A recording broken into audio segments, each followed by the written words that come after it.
Hola, yo soy Alex y esta es mi evidencia para mi materia de anticorrupción en gobierno y empresas. No va a durar 1 minuto y medio porque preparé esto antes de ver ese requisito, pero lo voy a tratar de resumir lo más que pueda porque es importante prevenir y combatir la corrupción. Muchas razones. Es como un virus que evita el funcionamiento correcto de un Estado y una democracia sobre todo. Hay daño económico. Según el INEGI, en el 2019 la población en México pagó por causa de la corrupción 12.769.7 millones de pesos, que es de 4% más que en el 2017. Entonces esto no solamente es muy caro, sino que va creciendo. Y pues no solamente es quedarnos con el análisis económico, sino que tiene repercusiones sociales muy fuertes. La corrupción atenta contra el Estado de Derecho.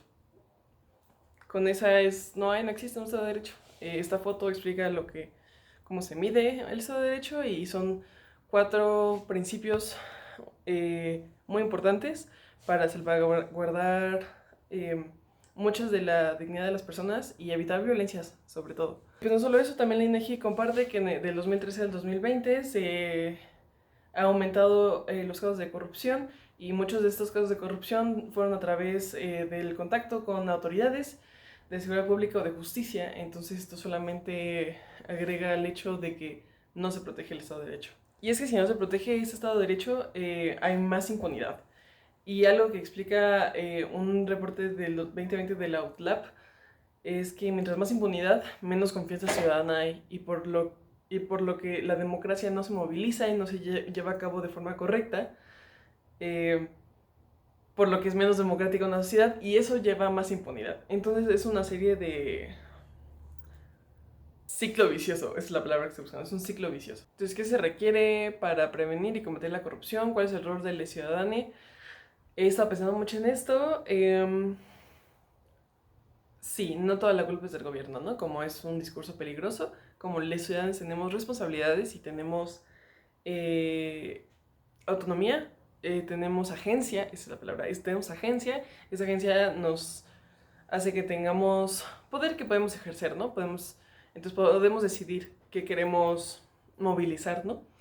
Sin embargo, al ser ciudadanos es porque pues sí, como respondemos a un Estado, como existimos gracias a un Estado y el Estado gracias a nosotros, es como una relación que se valida uno al otro, pero el Estado nos debe salvaguardar a nosotros.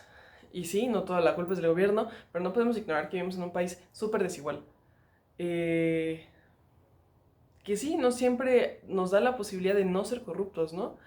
Y menos si estamos hablando de secciones más vulnerables del país. No solamente puede ser la salida fácil de muchos, sino la única salida, ¿no? Y eso es una cosa muy fuerte. No ser corrupto puede ser un privilegio.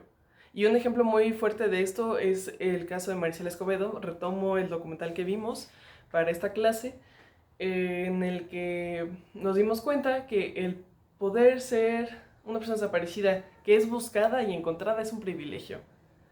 El pedir justicia y ver resultados es un privilegio.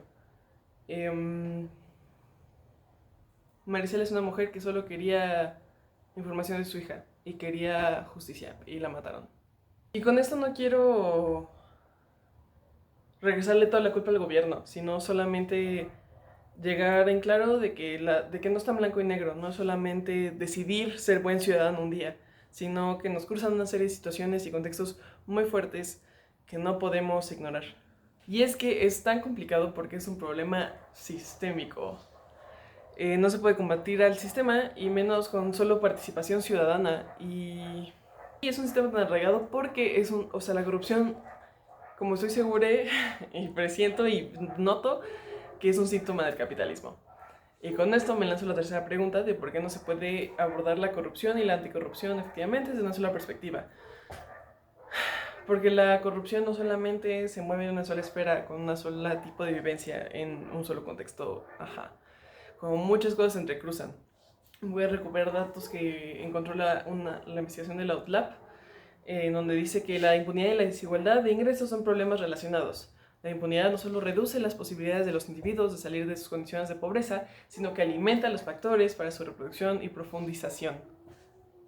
Si me preguntaran a mí, así nomás, el sistema neoliberal en el que vivimos actualmente hace del capitalismo una cultura, no solamente un sistema económico.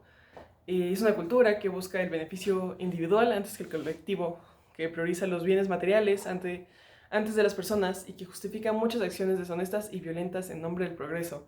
Y esto es como la receta perfecta para la corrupción.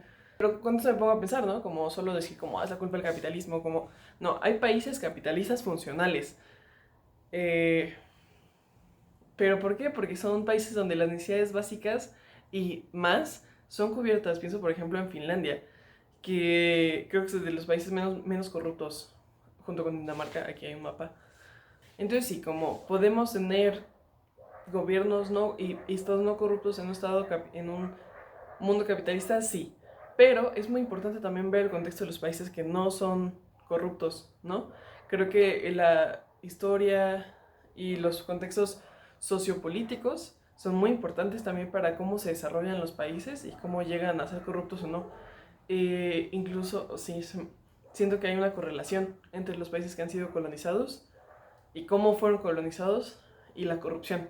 Aquí tenemos una gráfica, un mapa de los países que han estado bajo control europeo y un mapa de los países corruptos. Europa se salva. Y hay casos particulares, ¿no? Como que son en Estados Unidos, en Canadá y en Australia, que también fueron países colonizados, pero aún así no son países como altamente corruptos. Son casos de estudio que no me puse a estudiar, son interesantes, pero bueno, o sea, más allá de esos tres países que aparte hay una correlación ahí donde hablan inglés y para pensarse. Eh, Quedaron en el norte global, como Estados Unidos es el norte global, ¿no? Bueno, no sé. Eh, pero sí, como toda Latinoamérica, todo África, muchos países eh, todos los países de Asia son altamente corruptos. Rusia también es un caso particular. Pero siento que sí hay una correlación muy fuerte entre cómo los países se han construido y cómo estamos ahorita. Y pues bueno, ¿cómo contribuye la SNA a la anticorrupción y cuáles son sus limitaciones? ¿Cómo lo mejorarías? ¿Cómo lo mejoraría? Creo que, y me expliqué en el tema, en el punto anterior, sobre las construcciones históricas de los países, porque considero que lo que se ha hecho mucho en México y pues en países de tercermundistas es aplicar soluciones aprobadas y como desarrolladas por el norte global para nuestros contextos. Pero eso no termina de encajar porque esos son procesos sociopolíticos históricos muy diferentes. Y creo que eso es lo que mejoraría, como aterrizar estas propuestas a México y como entender de raíz este problema y que no solamente sean soluciones superficiales y soluciones sí, como no, esto no se soluciona con leyes, como ya vimos es un problema multifactorial. No sé si las mejoras que le haga yo realmente funcionarían inclusive. Pero bueno, y por lo mismo, porque tiene muchas limitaciones, o sea, la corrupción sigue, como eso se ha implementado y ha ayudado a entender y tipificar y como señalar muchas cosas y hacer seguimiento de muchas cosas, pero la corrupción sigue. Incluso la Organización Anticorrupción de Latinoamérica coincide que los principales desafíos de la SNA para como la aplicabilidad del marco legal incluyen la insuficiencia de voluntad política para su implementación, la insuficiencia de los recursos económicos y humanos, y la insuficiencia de independencia judicial y o los órganos de contratación judicial y la capacitación inadecuada de los funcionarios públicos. Y eso nada más para que se ejecute bien. Ahora que lo que se ejecute funcione es otra cosa.